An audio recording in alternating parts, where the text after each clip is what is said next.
খেলবাই খেলাম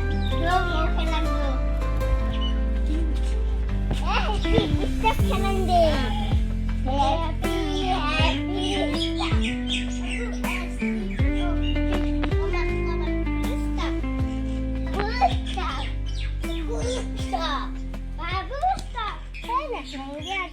যা তুই যা ঘৰে ৰান্না যা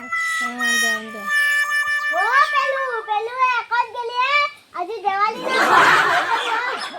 ঘৰে ভিতৰ তুমি আসা ওলে মই আগাম যা আমাৰ বাবু এনাংমানা ভয় নকৰে মামা লাঠি দি বঙা ফাতই আৰু কি কয় অলপমান ভয় কৰলি দে লাঠিডাল ধুইলে দে আমি ভয় নকৰে নকৰে আমাৰ বাবু ফুলজাৰিয়ে জ্বলই লাঠি দি জ্বলাই থাকো তুন পাৰবি আমি আপি চলি হলো আমাৰ দিলটো ইমান ডাঙৰ ডাঙৰ সি আপা চলি হলো দিলটো সৰু পুঠি মাছৰ কলচালৈ জীয়াই আছে সি হেল্ল' গাইজ আমাৰ সাবস্ক্ৰাইব কৰি দিব চেনেলটো আৰু লাইক কৰি দিব আৰু কমেন্ট কৰি দিব